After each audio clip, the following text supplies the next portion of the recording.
menghormat guru agung kita dengan membacakan nama Karapata. Ya, mari kita sama-sama ya.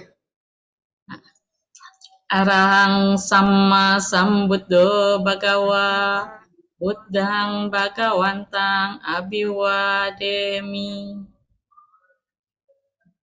Swakato Bhagawata Dhammo Dhammang Namasami Supatipanno Bhagavato Sawaka Sanggo Sanggang Namami.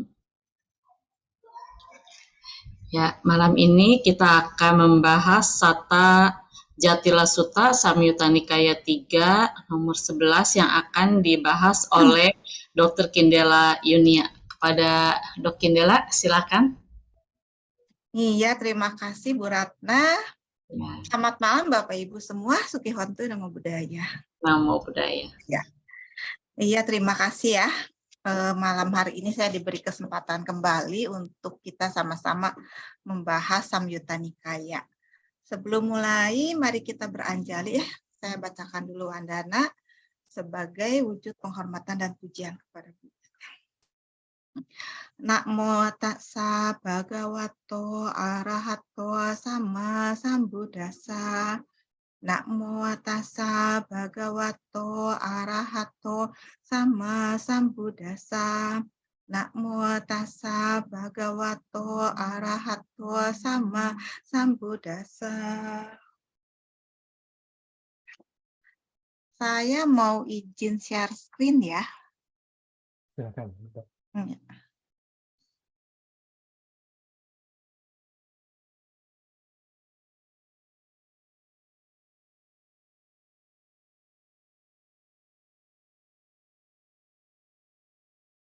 Iya, sudah terlihat. Sudah ya? Ya, sudah. Sudah ya? Sudah, Dok ya. Iya, kita hari ini membahas tentang Satta Jatila Sutta Samyutta Nikaya 3.11. Satta Jatila Sutta ini selain ada di Samyutta Nikaya, dia juga berpadanan dengan atau muncul lagi, sutta ini muncul lagi di dalam Udana 6.2 ya, tetapi dengan kalimat yang sedikit berbeda, yang di dalamnya yang berjudul Osajjana Sutta ya, dinamakan Osajjana Sutta di dalam Udana 6.2. Nah, kedua sutta ini mengambil tema bagaimana kita mengenali seorang arahat. Satta Jatila Sutta ini dibabarkannya atau kejadiannya adalah di Sawati, di Taman Timur. Di Taman Timur ini di Pubarama ya, di istana ibunya Migara, yaitu satu wihara yang dibangun oleh Wisaka. Wisaka itu mendapatkan sebutan Ibu Migara karena Migara itu adalah ayah mertuanya yang sangat berjasa ya menuntun mertuanya mengenal Dhamma, sehingga mertuanya itu memanggil Wisaka sebagai ibu. Jadi Wisaka terkenal dengan sebutan sebagai Ibu Migara. Nah, pada waktu di Sawati ini, di Wihara Pubarama ini, pada waktu senja menjelang malam, Sang Buddha keluar dari kutinya setelah duduk di depan pintu gerbang. Lalu ada Raja Pasenadi dari Kosala mendatangi Sang Bagawa. Setelah menghormat, lalu duduk di satu sisi. Nah, tidak lama kemudian ada 7 jatila, 7 niganta, 7 petapa telanjang, 7 petapa berjubah satu, 7 pengembara dengan bulu ketiak yang lebat, kuku panjang dan rambut panjang, berjalan di dekat Sang Bagawa. Jatila itu artinya rambut kasar ya, atau rambut kusut ya. Niganta itu adalah kaum Jainisme ya, kaum Jain yang didirikan oleh Niganta Nataputta. Nah, mereka ini berjalan di dekat Sang Bagawa. Ketika Raja Pasenadi Kosala melihat mereka ini berjalan, Raja Pasenadi Kosala datang menghampiri mereka ini, menghormati mereka itu dan berkata kepada mereka, "Saya adalah raja yang mulia, Pasenadi. Saya adalah Raja Pasenadi dari Kosala. Nah, lalu para Jatila ini pergi. Setelah para Jatila ini pergi, Raja Pasenadi Kosala kembali menghampiri Sang Buddha, menghormat kepada beliau dan duduk di satu sisi. Lalu Raja Pasenadi Kosala berkata kepada Sang Buddha, mereka yang mulia ini adalah yang di dunia ini termasuk para arahan atau yang telah memasuki jalan menuju ke arahatan. Nah, kalimat dari Raja Pasenadi Kosala ini di banyak sutta itu diartikan sebagai kalimat pernyataan.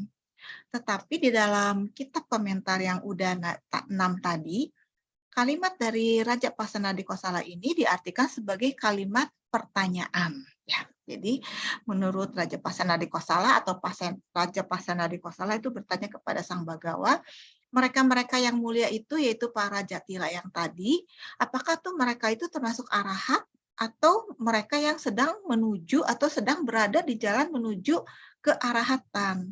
Nah, lalu kita lihat bagaimana jawaban dari Sang Buddha. Sang Buddha menjawab, Baginda, sebagai orang awam yang menikmati kenikmatan indera, berdiam di dalam rumah yang ramai oleh anak-anak, menikmati pemakaian kayu cendana kasih, memakai kalung bunga, wewangian, dan salep, menerima emas dan perak, adalah sulit bagimu untuk mengetahui orang-orang ini adalah arahan atau orang-orang ini telah memasuki jalan menuju ke arahatan. Itu adalah jawaban dari Sang Bagawa. Ya. Nah, lalu selanjutnya Sang Buddha menjelaskan kembali dalam kalimat yang satu persatu. Di sini saya disatukan ya dalam satu kalimat. Sang Buddha menjawab, bagaimana sih cara kita tahu kalau seseorang itu telah mencapai tingkat kesucian arahat atau sedang berada di dalam jalan ke arahatan? Nah, jawaban dari Sang Buddha adalah dengan hidup bersama, bergaul bersama, berada dalam kesulitan, dan berdiskusi dengan seseorang, Baginda, maka kemuliaannya akan diketahui. Dan setelah waktu yang lama, bukan setelah waktu yang singkat oleh seseorang yang memperhatikan, bukan oleh seseorang yang tidak memperhatikan, oleh seseorang yang bijaksana, bukan oleh seseorang yang dungu. Jadi Sang Buddha menjawab, kita kalau hanya lihat dalam waktu singkat saja dari penampilan luarnya seseorang, kita tidak akan tahu apakah orang ini sudah mencapai tingkat arahat atau sedang berjalan di jalan ke arahatan.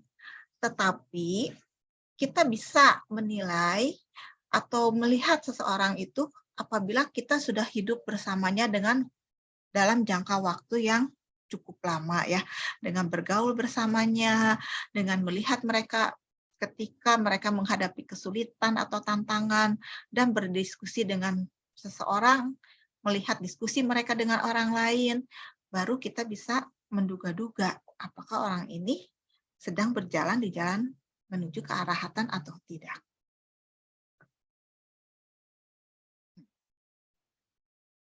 Kalimat-kalimat di dalam Satta Jatila Sutta yang tadi, yang Sang Buddha menjelaskan bagaimana cara kita bisa mengetahui seseorang apakah dia sedang berada di dalam jalan ke arahatan itu, Sang Buddha juga meringkaskannya, menegaskannya di dalam Catuka Tanah Sutta, Anguttara Nikaya kelompok 4. Ya. Di sini Sang Buddha menjelaskan, yaitu sama seperti tadi, melalui hidup bersama dengan orang lain, moralitas atau sila bisa diketahui. Ya. Melalui transaksi dengan yang lain, kejujurannya bisa diketahui. Melalui kesengsaraan, ketabahannya, kekuatan emosinya bisa diketahui. Melalui diskusi dengan orang lain, kebijaksanaannya atau tanya bisa diketahui. Ini adalah rangkumannya di dalam Anguttara Nikaya. Nah, lalu Raja Pasenadi Kosala menjawab apa? Raja Pasenadi Kosala berkata, ini yang mulia adalah mata-mataku, petugas dalam penyamaran, yang kembali setelah memata-matai seluruh negeri. informasi pertama dikumpulkan oleh mereka dan selanjutnya aku meminta mereka untuk mengungkapkannya. Sekarang yang mulia, ketika mereka telah membersihkan debu dan kotoran dan mandi yang segar, dengan rambut dan janggut tercukur, mengenakan pakaian putih, mereka akan menikmati 5 utas kenikmatan indera. Jadi ternyata para jatila yang tadi itu, mereka itu adalah para jatila yang disuruh oleh Raja Pasenadikosala menjadi mata-mata. Dia pergi, mereka mengembara ke seluruh negeri dan memasuki negara orang lain, kelompok orang lain untuk memata-matainya. Karena di dalam suatu kerajaan, raja juga perlu memiliki mata-mata ya, biar tahu situasi kerajaan lain seperti apa, situasi di dalam negerinya sendiri seperti apa, untuk menentukan keadaan, strategi, misalnya kalau mau perang, menguasai negara lain, atau kalau dia mau mempertahankan negaranya, dan sebagainya. Dan juga demi kepentingan politik. Ternyata Raja Pasenadikosala berkata, setelah mereka selesai dari pekerjaannya menjadi mata-mata raja, mereka pulang. Setelah mereka pulang dan bebersih, ternyata mereka kembali lagi menikmati kesenangan-kesenangan indera. Di akhir sutta ini, Sang Buddha berkata setelah Raja Pasenadikosala berlalu, ya para jatila setelah pergi, lalu Raja Pasenadikosala juga meninggalkan Sang Bagawa, lalu Sang Bagawa berkata, seseorang tidak mudah dikenali dari bentuk luarnya, juga tidak bisa dipercaya dengan penilaian cepat. Karena dalam penyamaran sebagai seseorang yang terkendali baik, orang-orang yang tidak terkendali bergerak sana kemari di dunia ini. Bagaikan anting-anting tiruan terbuat dari tanah liat, bagaikan perunggu senilai setengah sen yang disepuh emas. Beberapa orang bergerak ke sana kemari dalam penyamaran, di dalamnya kotor, di luarnya indah. Nah, di akhir Buddha menyampaikan ceramahnya ini, stansa ini, para biku merasa senang dan gembira mendengarkannya. Nah, sekarang kita lihat selanjutnya apa yang dimaksud dengan orang-orang ini menyamar ke sana kemari, tidak bisa dikenali dari luarnya, tidak bisa dipercaya dengan penilaian cepat itu seperti apa. Nah, seperti tadi di depan telah dikatakan, Satta Jatila Sutta ini memiliki padanannya atau sama dengan sutta di dalam Udana 6.2, yaitu di dalam Osajjana Sutta, tetapi dengan kalimat lain. Di dalam Udana dikatakan, seseorang seharusnya tidak berusaha atau tidak sibuk di semua tempat. Artinya, jangan bertindak seperti orang sibuk memata-matai orang lain. Dalam hal ini, Sang Buddha mengajarkan atau menerangkan bahwasanya seorang petapa, seorang samana itu tidak sepatutnya, tidak selayaknya menjadi mata-mata raja. Ya, menjadi mata-mata raja. Seperti yang dilakukan para jatila tadi. Menjadi mata-matanya Raja Pasenadikosala. Nah, itu adalah tindakan yang tidak patut untuk seorang petapa. Nah, lalu selanjutnya, seseorang seharusnya tidak menjadi milik orang lain atau digunakan oleh orang lain.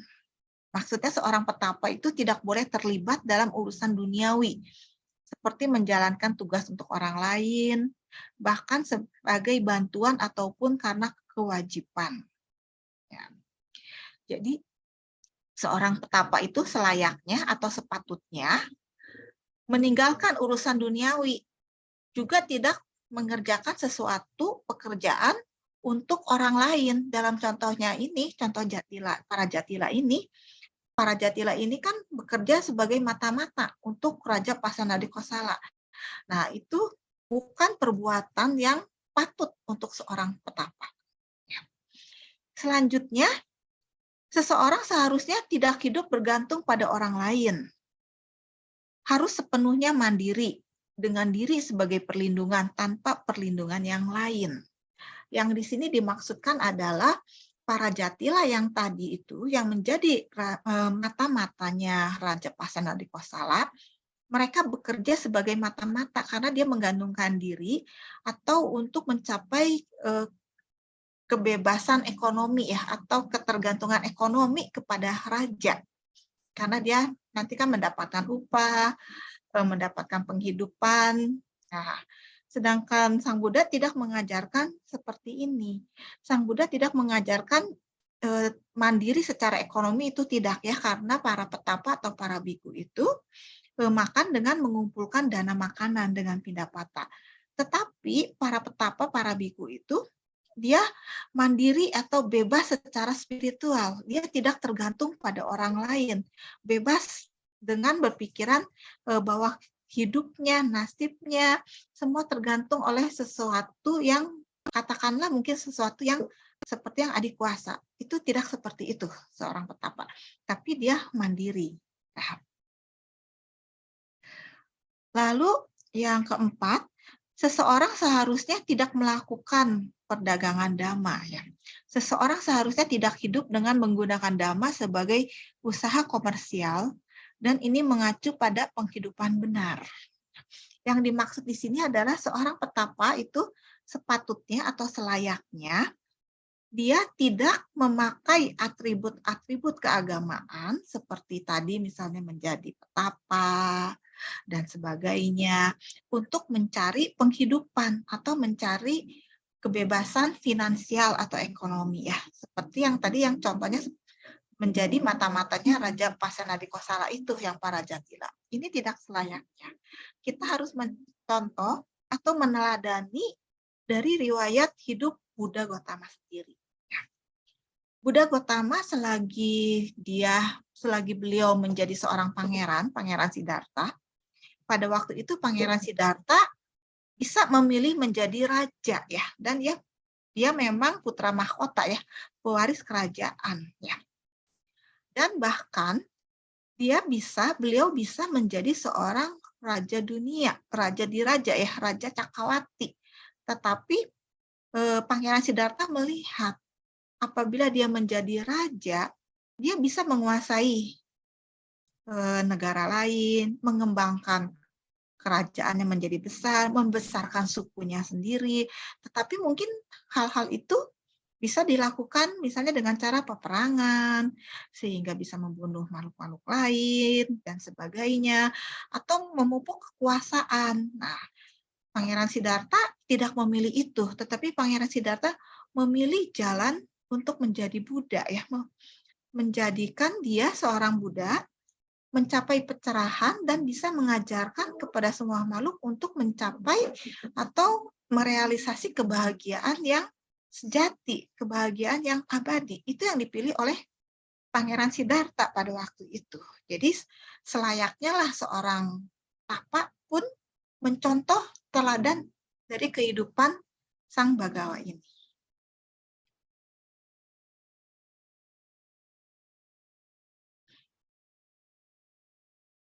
Nah, jadi di dalam Satta Jatila Sutta ini, dia mengulangi nasihat Sang Buddha tentang tujuan sebenarnya dari kehidupan suci itu untuk apa. Jadi kita selayaknya seorang petapa itu mengingat dan tetap berada di jalurnya untuk tujuannya apa gitu, menjalani kehidupan suci itu. Seperti yang dicontohkan oleh beliau sendiri ya, oleh Pangeran Siddhartha ya, yang meninggalkan kehidupan keduniawiannya, mencapai jalan kesucian, dan akhirnya bisa mengajarkan jalan pembebasan bagi makhluk lain juga. Ini adalah yang dimaksud dengan pembebasan spiritual yang selayaknya atau sepatutnya dilakukan oleh seorang petapa.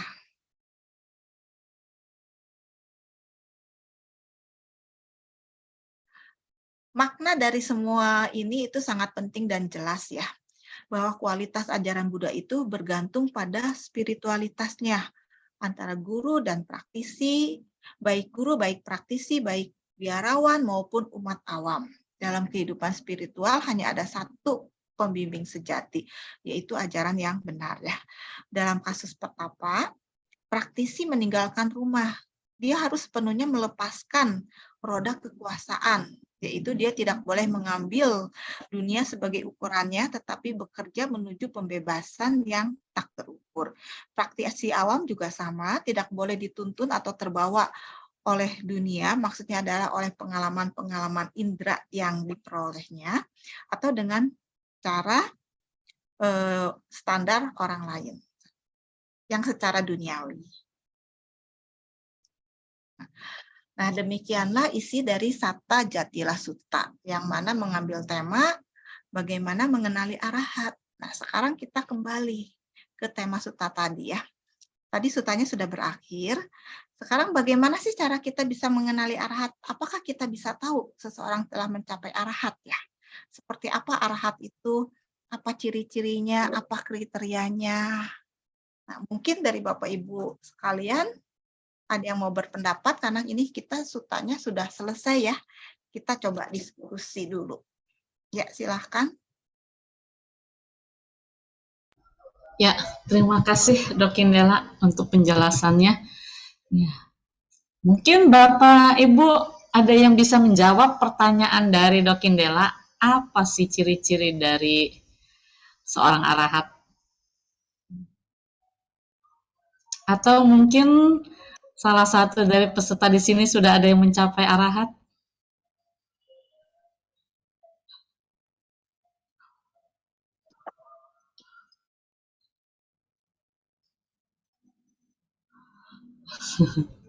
Ya, belum ada yang menjawab.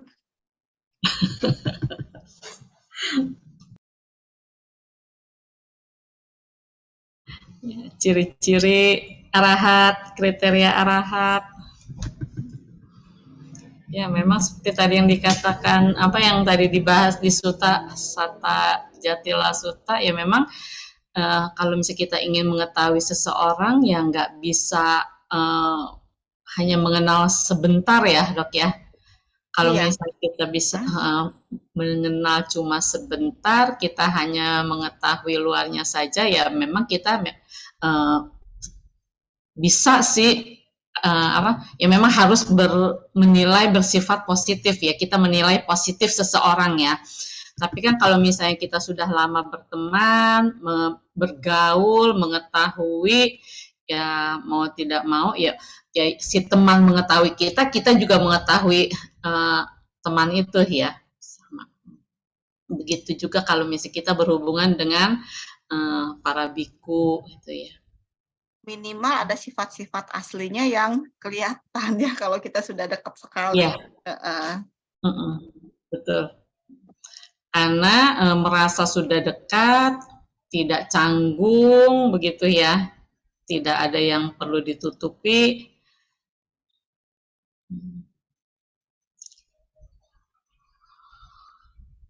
Ya, mungkin ada pertanyaan lain dari Bapak dan Ibu, silakan untuk resen.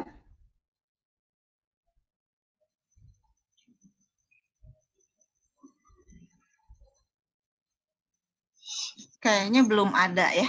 Oke, Ya. kalau belum ada, saya mau share screen lagi deh. Ya, silakan Dok. Ya.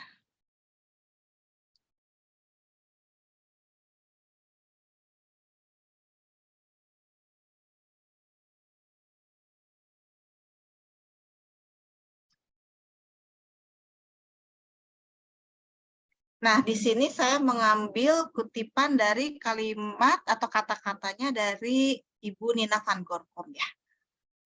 Nina van Gorkom menuliskan bahwa bagaimana kita bisa mengetahui siapa seorang Arya itu.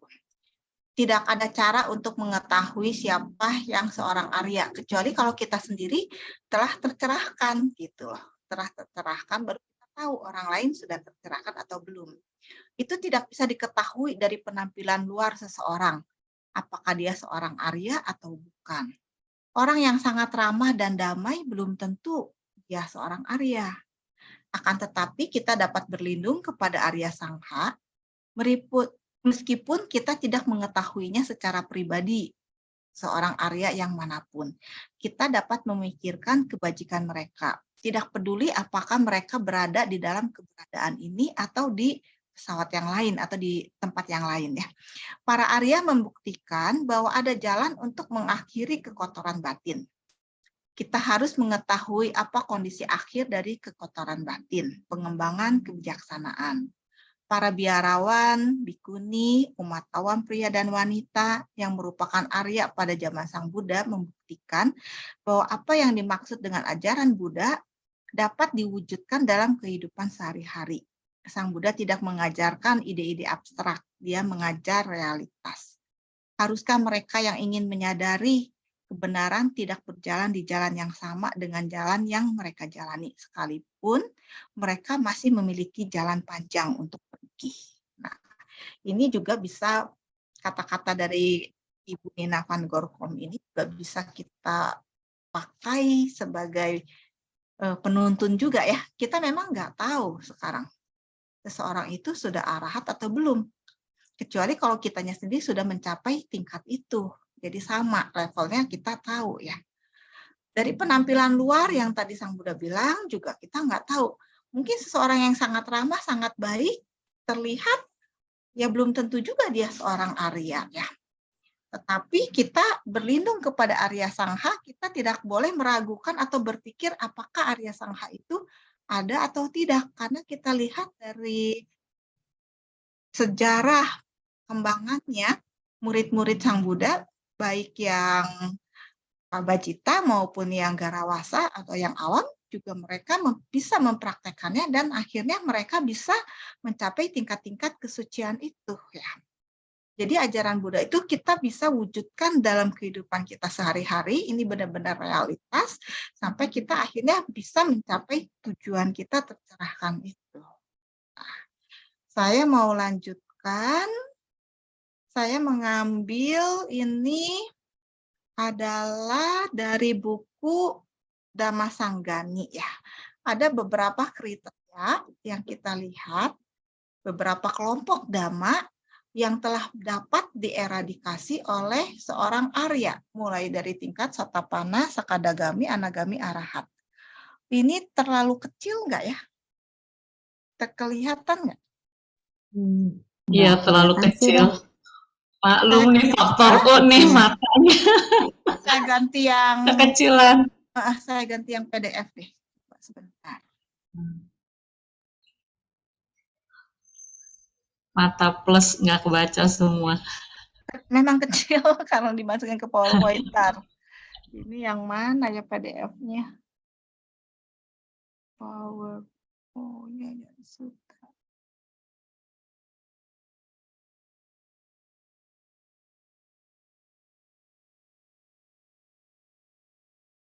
Oh, kalau PDF nggak bisa di-share screen ya? Bisa Bisa nggak, Bos? Bisa, Bisa, harusnya Dok, bisa. bisa. Bisa, tapi kok nggak muncul ya? Di mana ini? Di komputernya PDF-nya udah muncul. Sudah saya buka. Oke, berarti tekan share screen, pilih aplikasi Oh, PDF. ini kali, sorry. Ini mungkin. Ini bukan ya, coba dicoba dulu. Oke, betul ya? Ya. Mungkin ini lebih jelas ya? Ya. Ini lebih jelas. Nah, ini adalah tabel yang disusun berdasarkan buku Dhammasanggani yang terjemahannya Romo Pandit ya. Di sini ada bab di dalam Dhammasanggani itu ada bab tentang Dasanatika, di mana bab tentang Dasanatika itu di situ menerangkan berbagai macam kelompok-kelompok dhamma yang dieradikasi oleh seorang Sotapanna, Sakadagami, Anagami, dan Arahat. Lalu dibikin tabel, disusun menjadi tabelnya seperti ini. Yang tanda plus, tanda positif, warna merah ini adalah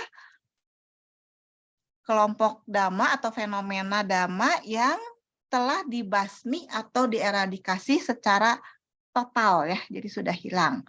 Sedangkan yang tandanya positif negatif plus minus ini yang warna biru itu dia belum sepenuhnya total, tapi dia sudah mampu melemahkan. Sudah melemahkan. Sedangkan yang tanda negatif, yang min, yang kuning, itu belum dapat dieradikasi ya. Kita lihat sekarang ada berapa kelompok ini? 1, 2, 3, 4, 5, 6, 7, 8, 9, 10 kelompok ya. Ada 10 kelompok dhamma sebagai 11 kelompok dhamma sebagai kriteria kita untuk bisa mengetahui apakah seseorang itu sudah mencapai tingkat kesucian yang mana. Pertama adalah kelompok akusala dhamma 12. Akusala dhamma 12, di mana di Tigata sampai Yuta Cita 4 sudah bisa dieradikasi mulai dari seorang Sotapanna. Lalu di Tigata Wipayuta 4, seorang Sotapanna itu baru bisa mengurangi aja ya, mengurangi aja. Untuk yang anagami, khusus untuk kamaraganya, dia bisa eradikasi. Sisanya yang rupa raga dan arupa raga harus dieradikasi oleh seorang arahat, dia baru bisa. Dosa mula cita 2, Sotapanna dan Sakadami sudah bisa mengurangi, dia betul-betul hilang pada seorang anagami. Ya. Wicikica mulai dari Sotapanna sudah bisa mengeradikasi. Udaca, seorang Sotapanna dan Sakadagami belum bisa meringankan. Anagami baru bisa mulai hilang sebagian, hilang betul-betul pada waktu mencapai arahat. Lalu kilesa 10. Diti dan Wicikica oleh seorang Sotapanna sudah bisa langsung dieradikasi. Dosa, Sotapanna belum bisa, Sakadagami sudah berkurang, anagami baru bisa mengeradikasi. Loba, moha, mana, tina, udaca, ahirikaan, otapa, Sotapanna dan Sakadagami belum bisa, anagami bisa mengikis sebagian, baru lenyap setelah arahat. Ya. Lalu samyojana 10. Diti Wicikica Silabata Paramasa itu sudah bisa dieradikasi dari mulai seorang Sotapanna. Kamaraga Sotapanna belum bisa, Sakadagami sudah bisa meringankan, hilang di anagami, mulai di anagami. Demikian juga dengan patiga. Rupa raga arupa raga mana udaca dan awija, Sotapanna dan Sakadagami belum bisa mengeradikasi. Seorang anagami sudah bisa melemahkan atau meringankan, hilangnya baru di arahat. Nah, niwarana, kukuca dan wicikica sudah bisa dieradikasi pada waktu dia menjadi Sotapanna. Kamaraga, seorang Sotapanna belum dapat.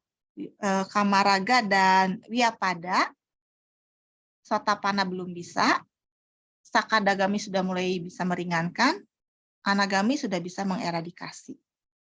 Tinamida udaca awija, Sotapanna dan Sakadagami belum bisa, anagami sudah mulai bisa meringankan ya.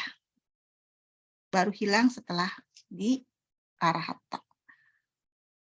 Micata dhamma 10. Micaditi, micawaca, mica kamanta, mica ajiwa, itu sudah dieradikasi oleh seorang Sotapanna, sudah bisa. Sedangkan mica sankapa, seorang Sotapanna belum bisa, Sakadagami sudah meringankan, anagami sudah bisa mengeradikasi. Mica wayama, mica sati, mica samadi, mica nyama, mica wimuti, seorang Sotapanna dan Sakadagami belum bisa, anagami bisa melemahkan. Anagami bisa melemahkan hilangnya waktu arahat. Lokadhamma 8. Alaba dan ayasa seorang Sotapanna belum bisa melemahkan ya. Tapi seorang Sakadagami sudah bisa, anagami sudah bisa menghilangkan, mengeradikasi. Ninda dan duka, Sotapanna belum bisa, Sakadagami sudah bisa melemahkan, anagami sudah bisa mengeradikasi. Laba, yasa, pasamsa, suka, Sotapanna dan Sakadagami belum bisa menghilangkan, anagami bisa melemahkan, hilang di arahat.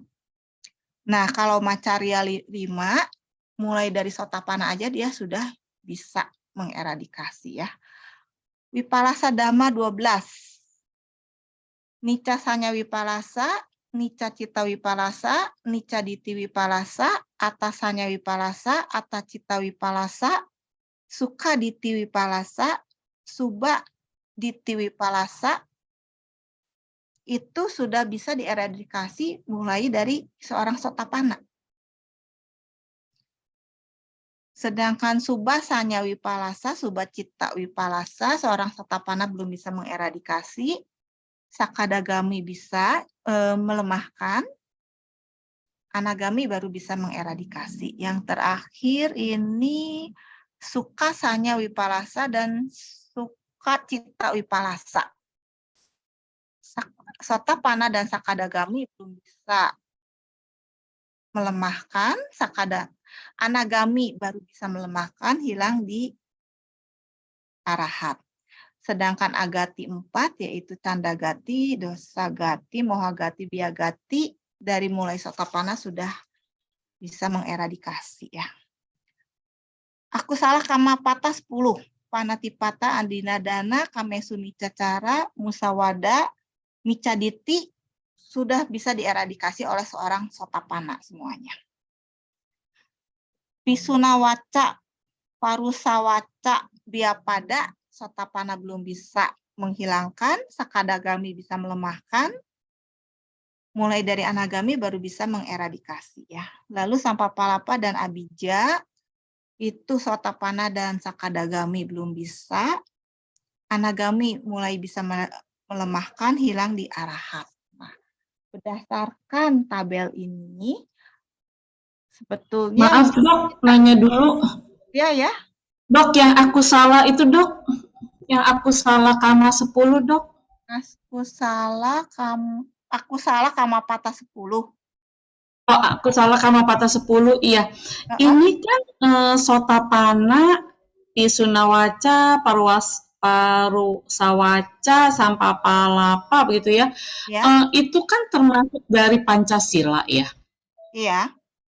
Nah, kan katanya sotapana itu sudah tidak melanggar Pancasila, dok. Ini kan berkata kasar, memiliki keinginan jahat, itu kan berarti dosa cita memang seorang sotapana belum dapat. Dia berkata kasar, berkata yang menyakitkan, itu kan berarti bermula dari dosa mula cita kan. Dan kalau kita lihat dari sini, Iya, dosanya masih ada sih di sini ada. ya. Walaupun memang sudah mulai, ya mungkin tidak seperti orang awam lah tentu ya, tapi dia belum bisa menghilangkan. Sampapalapa? Sama. Omong kosong. Omong kosong. Sakadagami pun belum bisa di sini. Oh, omong kosong bukan termasuk menipu begitu ya? Bukan, mungkin dia omong kosong teh ngegosip kali ya. Oh iya. Ngegosip, ngerumpi. Iya. Ngerumpi kayaknya. Abija keinginan jahat ya, abija ya. Keinginan jahat ya. Ya, kalau keinginan jahat itu kan memang dosa ya, dari dosa. Kan belum bisa. Di sini anagami aja malah masih plus minus ya. Baru benar-benar hilang di arahat. Oh iya.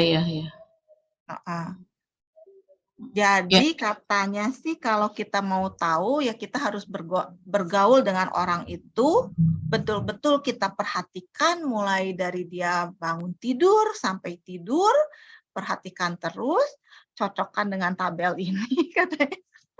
Jadi kita coba lihat mana aja yang dia sudah bisa eradikasi gitu. Jadi dia benar nggak nih sudah bisa mencapai sotapana gitu. Waduh, mendingan kita nilai diri sendiri kali ya dok ya, mana yang udah bisa dikikis, yang mana yang udah bisa dilemahkan gitu ya. Betul, cuman kan tema suta ini kan bagaimana kita mengenali seorang arahat ya. Kan tadinya kan kata kita iseng nih pengen tahu bagaimana nih. Jadi kita harus lihat. Nah, mungkin ini kita juga nggak gampang menilai ya, seperti ini contohnya aja, ini dosa, ini kilesa, diti aja tentang diti. Ini juga kita pandangan kita sendiri udah betul nggak sih? Udah sama Diti nggak? Nggak. Bagaimana kita bisa menilai orang lain kalau dia sudah sama Diti ya? Bukan Mica Diti kan? Sedangkan kita sendiri kan masih Minus ada semua kelas. nih. Masih minus semua nih. Kita aja masih Mica Diti. Bagaimana kita bisa menilai, oh orang ini sudah nggak Mica Diti, sudah sama Diti, jadi contreng gitu. Ya betul ya, benar ya. Makanya nggak gampang ya. Tentang Macarya mungkin lebih gampang lah dibanding Diti. Macarya juga rasanya kalau kita menilai orang juga susah ya. Benar nggak sih dia sudah nggak ada kelima Macarya ini? Wipalasa nggak mudah sih. Kalau ini Agati berarti memang dari seorang Sotapana 4 alam apaya itu sudah tertutup ya. Sudah tertutup. Nah, itu juga kita kan juga bingung ya, walaupun kita sudah punya tabel ini ya, menilainya bagaimana gitu. Ya jadi kayaknya sih tetap tadi ya yang kata-kata Bu Nina van Dorkom ya, ya kita sendiri harus sudah sampai ke sana baru bisa menilai orang lain gitu. Walaupun kita sudah dapat kriteria ini, sudah dapat tabel ini, dan kalau kita sendiri belum tahu ini sudah dieradikasi atau belum dalam diri kita juga kita bisa salah. Gitu. Ya betul nggak? Pandangannya sudah sama jadinya ya dok ya. Pandangan benarnya sudah sama ya. Iya gitu.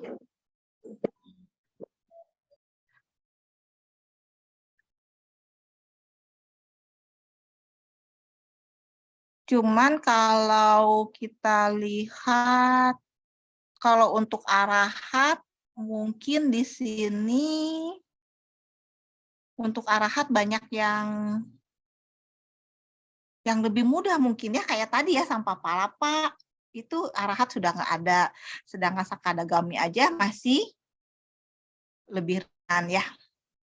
Kalau Sotapana dan Sakadagami belum. Terus Parusawaca, Pisunawaca, itu seorang arahat kan udah nggak ada. Kalau di sini Anagami nggak ada, Sakadagami masih ada kurang lebih. Nah ini mungkin Lokadama 8 mungkin juga kita bisa ini ya, lebih mudah ya mungkin ya, daripada yang tadi kayak Diti itu kan sulit. Kalau ini apakah dia masih senang dengan ketenaran, dengan keuntungan, masih tidak suka dengan penderitaan. Lain-lain kayaknya sulit ya, sulit banget. Apalagi Wicikica juga kita nggak tahu apakah dia sudah mengeradikasi 8 Wicikica itu. Kita juga nggak tahu. Iya, baiklah. Ini saya stop dulu gitu share-nya. Ya dok. Ya, silakan. Yang Ya, mau menambahkan, yang mau berdiskusi. Ya, terima kasih Dok Indela untuk tambahannya dari sisi Abhidhamma. Mungkin ada pertanyaan dari Bapak dan Ibu? Disilahkan. Silakan raise hand atau misalnya mau chat juga boleh.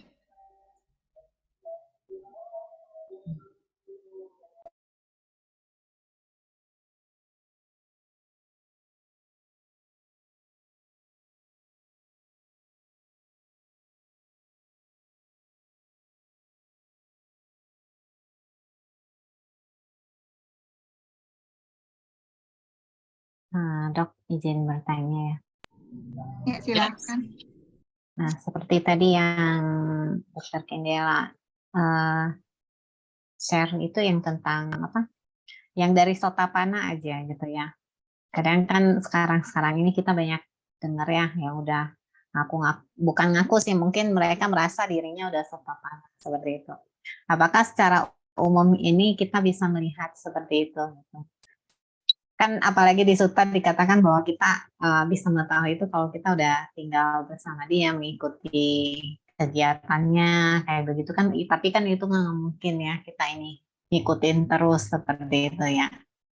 Dan kadang memang orang kadang tampil di luarnya tidak sesuai seperti itu ya. Tapi kan itu bisa jadi suatu apa sih kayak pandangan yang tidak baik lah menilai orang seperti itu. Itu gimana, Dok? Iya, terima kasih. Ya, kalau menurut saya sih saya setuju dengan tadi kalimatnya Bu Nina van Gorkom ya. Bu Nina van Gorkom, kita memang nggak bisa menilai seseorang.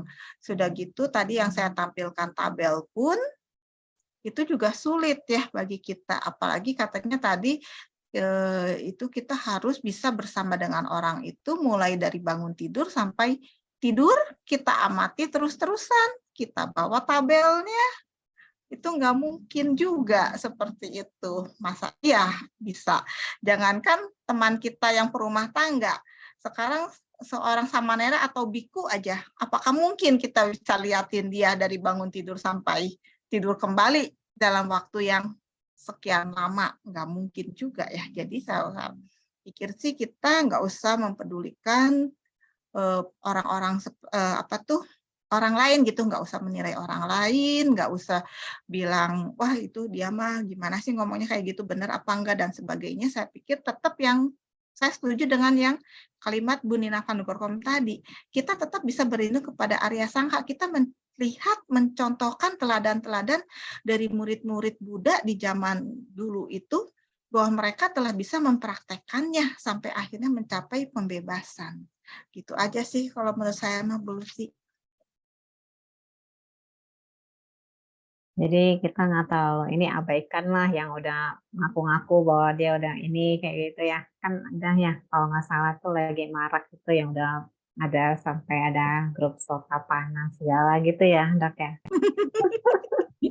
Bener, iya baru ingat saya bener, iya ada yang lagi marak udah Ada mencapai ya. satu. Heeh. Itu sih saya memang dengar banyak, tapi saya nggak masuk grupnya, tuh saya nggak kenal juga siapa-siapa. Ya. Kadang itu kan bikin apa membuat kita muncul satu pikiran yang kurang baik ya seperti itu ya. Ya Baik, betul, ya. itu bisa memicu kita berpikir kurang baik, benar. Kalau saya pikir kita bisa mikirnya, dia gimana sih, masih kayak gitu kok, Sotapana gitu ya. Iya, Terus siapa juga yang mengukuhkan. Tapi katanya sih memang ada lembaga organisasi yang itu ya, yang memang bilang kalau dia sudah Sotapana ya. Iya, seperti itu sih dengarnya begitu.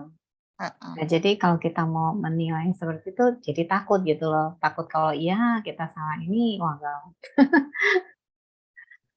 Ya kalau saya pikir sih akhirnya kita harus tetaplah berpikir yang baik, yang positif terhadap orang lain gitu. Jadi aman. Mau orang tersebut iya betul Sotapana atau bukan ya, bagi kita tetap aman. Kalau kita Paling, berpikir baik kan. ya, paling kita sadukan kalau memang dia udah Sotapana gitu ya, Dok ya kurang lebih ya. Eh, Kalau saya pikir jangan ikut komentar juga ya, kan kita juga nggak Jangan ya. tahu dia sudah Sotapana atau belum. Kalau kita ikut mengiyakan atau membenarkan, ya Salah gimana? juga ya. Kita sendiri juga yang ngawur nanti ya, karena kita sendiri ya jujur mungkin nggak tahu juga ya, nggak tahu Iya. juga. Lalu ada lagi satu lagi, kalau orang yang memiliki jana itu kan panca niwarana tertekan oleh jana. Jadi semua tingkah lakunya itu baik ya. Itu juga bisa salah dikenalin oleh kita yang belum tahu gitu. Mungkin orang bisa berpikir dia sudah Arya karena tingkah lakunya yang sangat baik itu. Padahal dia punya jana gitu kan. Jadi panca niwarananya nggak muncul karena ditekan jana. Itu juga bisa mengelabui gitu. Nah, itu juga kita harus hati-hati. Termasuk mungkin ya, ini mungkin orangnya sendiri itu juga berpikirnya dia sudah Arya karena dia punya jana panca niwarananya nggak muncul. Ini bahaya juga. Ini saya pernah dengar dapat dari mana, ini bahaya juga. Mungkin dia sendiri berpikirnya seperti itu, orang yang punya jana itu. Bisa berpikir seperti itu. Karena panca niwarananya nggak muncul gitu. Oh, bahaya juga ya, kayak bahaya sekali kalau kayak begitu ya, Dok ya, baru tahu. Tapi kalau dari Ya, kayak begitu ada muncul kayak ini nggak, muncul kesombongan karena merasa ini, itu bisa ini nggak, apa terlihat gitu loh, merasa dirinya udah ini, berarti kan dia ada keakuannya di situ gitu, seperti itu dong. iya betul ya. Kalau dia membandingkan dirinya dengan orang lain dan dia merasa lebih super, itu mana berarti. Tapi yang sulitnya lagi, mana itu dieradikasinya oleh oleh arahata maga gitu. Jadi Sotapana, Sakadagami, Anagami masih punya mana. Iya, Itu iya, nggak bisa jadi patokan kan. iya, iya, betul. Iya, mana itu dieradikasinya oleh arahata maga gitu. Sampai Anagami pun dia masih memiliki kesombongan itu. Jadi kita nggak bisa jadi patokan juga. Kalau dia mengunggulkan jananya, dia merasa lebih superior jananya dibanding orang lain, ya memang mananya baru bisa dieradikasi setelah mencapai arahat sih. Iya, Itu betul susah ya, juga. susah.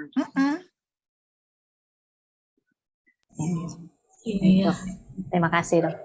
Misalnya untuk suatu perayaan, jangan bilang perayaan Waisak nasional yang begitu besar di Candi Borobudur misalnya, itu sudah jelas biaya sangat besar sekali.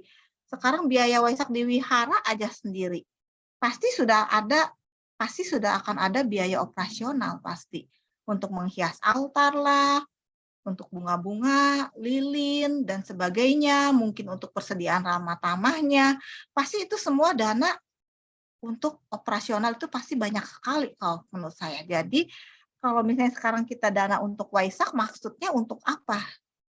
Pasti untuk membiayai itu, kalau saya bilang. Gimana?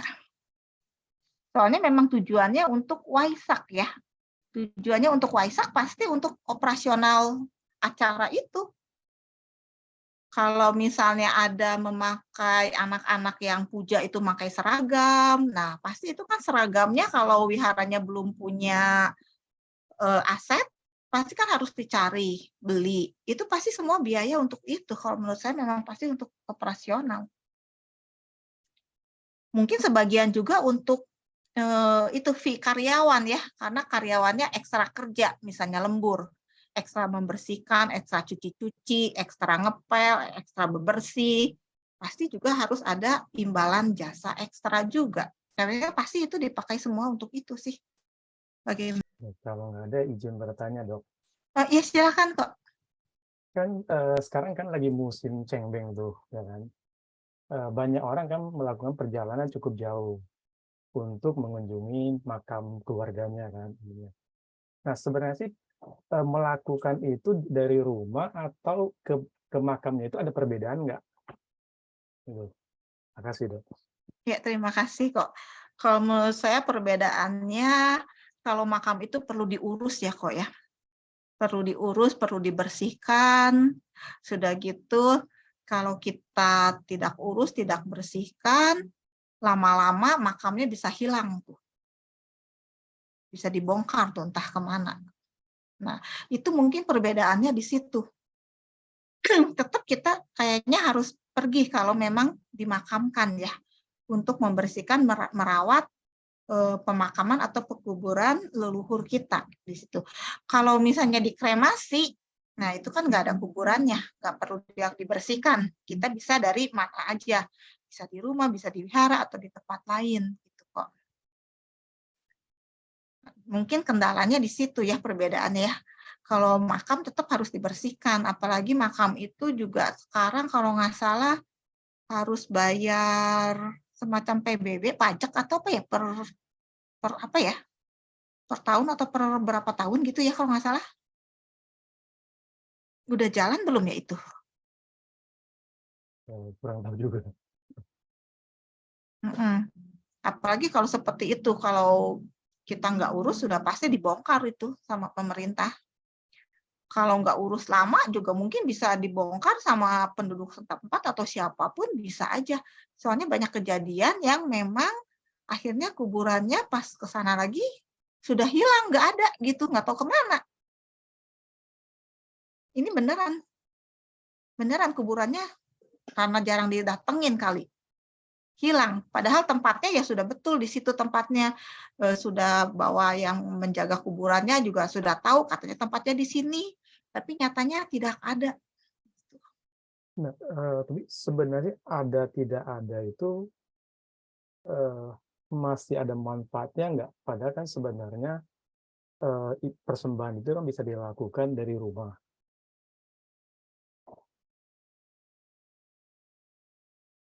Ya, betul, persembahan bisa dilakukan dari rumah.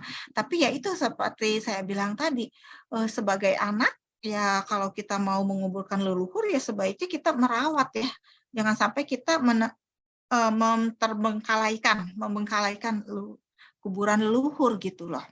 Kalau kita sudah kerepotan untuk merawat, apalagi kita sudah pindah ke luar negeri jauh, ya lebih baik kayaknya jangan kuburan kalau menurut saya. Atau mungkin bisa juga kita mendelegasikan, kalau misalnya terlalu jauh juga bisa ya, kita memantau, mendelegasikan siapa gitu penduduk di sana yang bisa dipercaya untuk merawat, membersihkan, sementara kita sembahyang dari luar juga mungkin bisa juga seperti itu ya. Soalnya kalau sudah dari luar negeri atau dari ujung ke ujung, Indonesia aja besar ya, kalau dari ujung timur aja, kita sekarang ke ujung barat sini, itu juga repot. Kalau semuanya memungkinkan, biaya memungkinkan, waktu memungkinkan, nggak ada masalah mungkin ya. Tapi kalau misalnya karena biaya juga besar, waktu susah, itu akan merepotkan juga bagi kita ya. Mungkin itu harus jadi pertimbangan menurut saya, salah satu pertimbangan, apakah kita nanti itu lebih milih yang mana? Milih kremasi atau milih dimakamkan? Mungkin itu salah satu pertimbangan juga harus dimasukkan mungkin untuk zaman nanti. Selain mungkin nanti juga harus ada pertimbangan tanah pekuburan. Sekarang sudah penuh. Dan mahal. Ya, selain mahal, penuh ya, susah mencarinya. Susah juga, mungkin itu harus jadi pertimbangan juga. Toh Sang Buddha juga pernah mengatakan sulit sekali untuk mencari sejengkal tanah di muka bumi ini yang bukan bekas kuburan kita ya. Sebetulnya sama sih. Cuma mungkin kebiasaan kita, tradisi, kalau kuburan sudah dipakai satu orang, terus digali, nggak boleh dipakai lagi, gitu kan.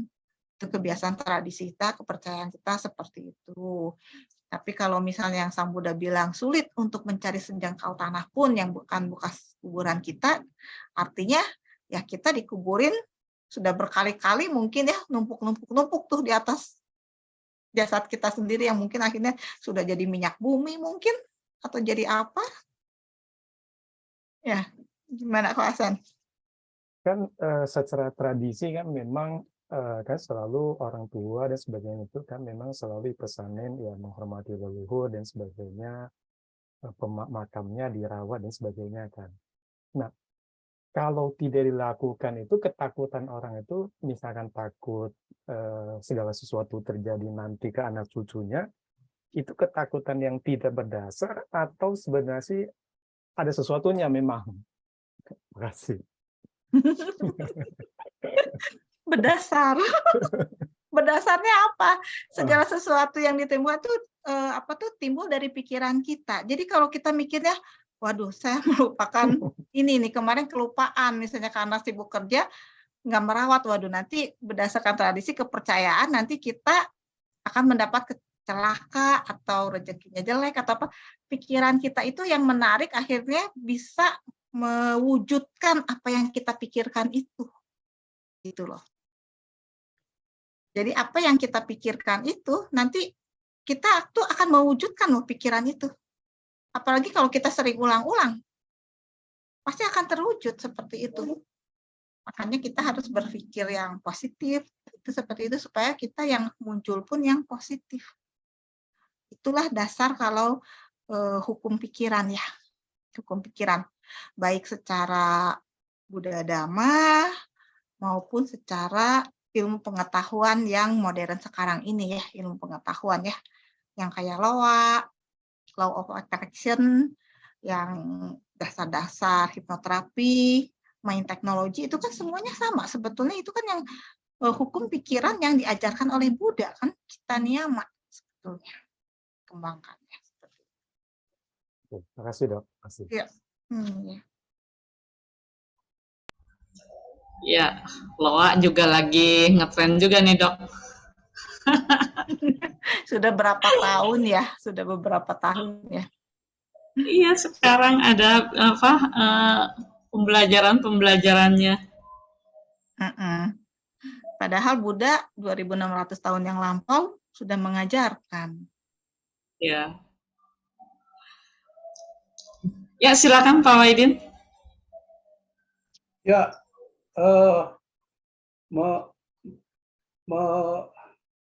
melanjuti dari Pak SPMA tadi mengenai kuburan, mungkin dia lagu.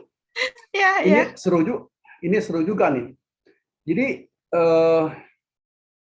saya kan sudah kompromi nih sama ayah saya nih. Waktu dia masih hidup, saya bilang sama dia, Papa meninggalnya mau dikubur atau dikremasi. Dia bilang minta dikubur. Tapi saya bilang ada batas waktunya ya. Saya umur 70 batas waktunya. Karena sampai umur 70 itu kuburan akan saya bongkar dan saya kremasi. Terus saya kan tanya-tanya nih sama orang-orang pintar, nggak boleh, itu apa namanya bisa cilaka, kuburan nggak boleh dibongkar. Kalau mau dikremasi nggak usah, begitu aja sampai dia dibongkar sama pemerintah. Nah saya jadi bingung nih, menurut Bu Kendela sebaiknya gimana tuh? Karena kalau nggak dibongkar, nanti dibongkar sama pemerintah kan saya jadi apa namanya nggak berbakti itu menurut saya Bu Kendela. Karena saya sudah bilang sama ayah saya umur 70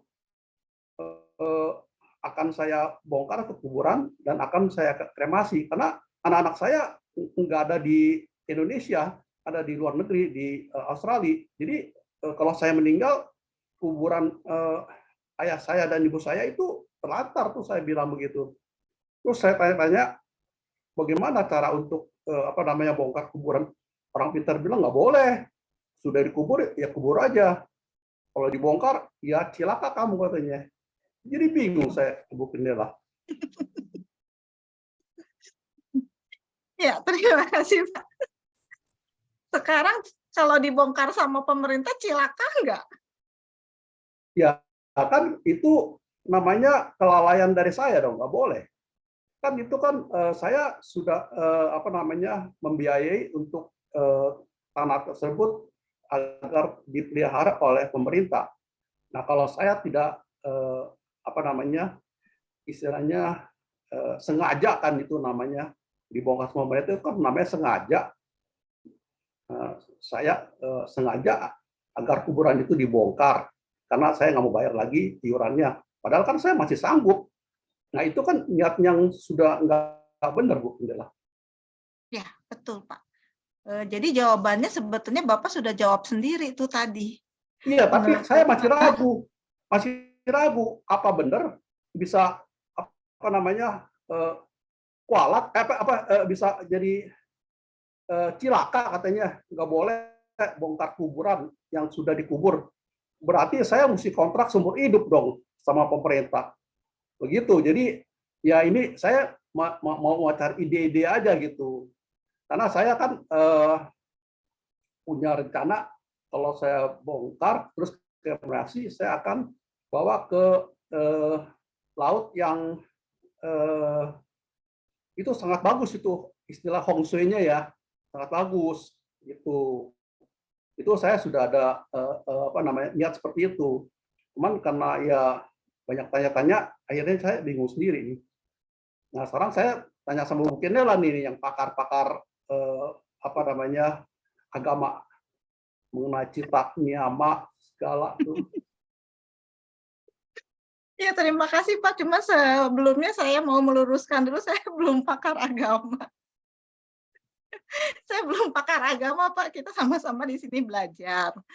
Kalau saya lihat dari tadi omongan Pak Wahidin, sebetulnya Pak Wahidin sendiri sudah punya solusi dan sudah tahu dari tadi yang Bapak ceritakan itu loh. Tadi Bapak bilang, kalau misalnya saya sengaja menelantarkan, Ya, itu kan saya tidak baik. Tadi kan Bapak bilang gitu betul, kan ya, gitu ya. betul, Nah, betul, betul. itu sudah betul. Sebagai anak, kita rasa bakti, wujud bakti kita kepada orang tua yang sudah meninggal, ya tentu merawat jenazah mereka, memperlakukan dengan selayaknya, baik Betul, dikubur maupun dikremasi. Itu kan sudah layak, sudah baik ya. Nah, betul. kalau dikubur tadi ada masalah kendalanya seperti itu.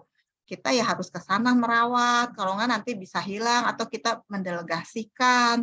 Kalau masalah upacara pelimpahan jasa, berdoa itu kita bisa dari mana saja, nggak Betul, usah di betul. depan kuburannya kan. Nah, itu Betul. satu.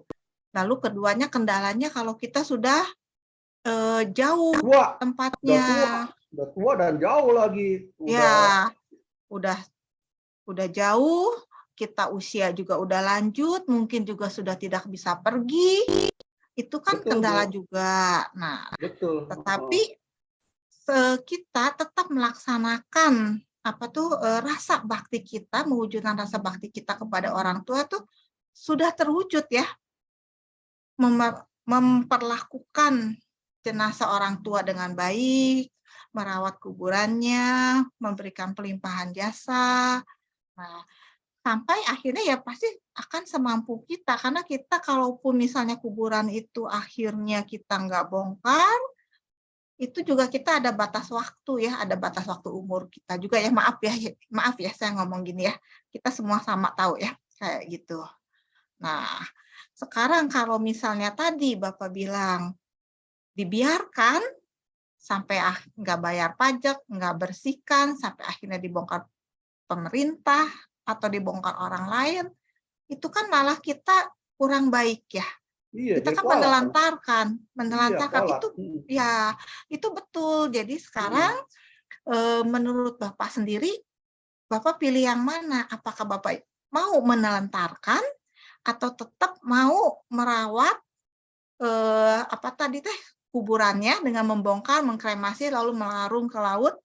Dengan tanda kutip berarti kita sudah melaksanakan bakti kita sebagai anak kepada orang tua, kita sudah memperlakukan jenazah orang tua kita dengan sebaiknya, dengan layak. Kalau menurut Bapak sekarang lebih baik yang mana? Baik yang dikremasi dong, Bu. Enggak, maksudnya dibongkar lalu dikremasi ya? Betul, betul, Ya. betul. Oh, betul itu. Ya, saya setuju dengan Bapak. Saya setuju dengan Bapak gitu. Jadi saya diperkuat dengan perkataan Bu Indela untuk bongkar dan kremasi. Terima kasih, Bu. Iya, itu kan wujud bakti kita, Pak. Wujud bakti kita yang kita benar-benar wujudkan, merawat orang tua ya. Karena kalau umur saya sampai 70 itu udah saya sendiri udah mesti dirawat sama anak-anak saya. Bagaimana mau perhatikan kuburan orang tua saya? Itu saya punya pikiran saya begitu, Bu. Terima kasih Bu Indela Ya, untuk memang, mengkuatkan saya punya pendapat itu. Terima kasih, Bu. Ya Pak, sama-sama Pak. Kita semua juga pasti akan melewati usia tua, lalu akhirnya melewati juga kelahiran kembali jadi anak lagi ya, mudah-mudahan. Nah, seperti itu ya. Terima kasih Pak. Pak Johan berarti sudah mendapatkan solusi yang terbaik ya. Terima kasih juga Dok Indela untuk masukan-masukannya. Ya, bakti anak walaupun orang tua sudah meninggal tetap harus dilakukan ya dengan patidana seperti itu ya. Ya, apa yang kita masih mampu lakukan ya kita harus lakukan. Tapi kalau sampai akhirnya kita sudah tidak mampu lagi ya itu di luar kuasa kita. Ya Pak Wahidin, semoga sehat-sehat, kuat selalu ya. Sadu, sadu, sadu.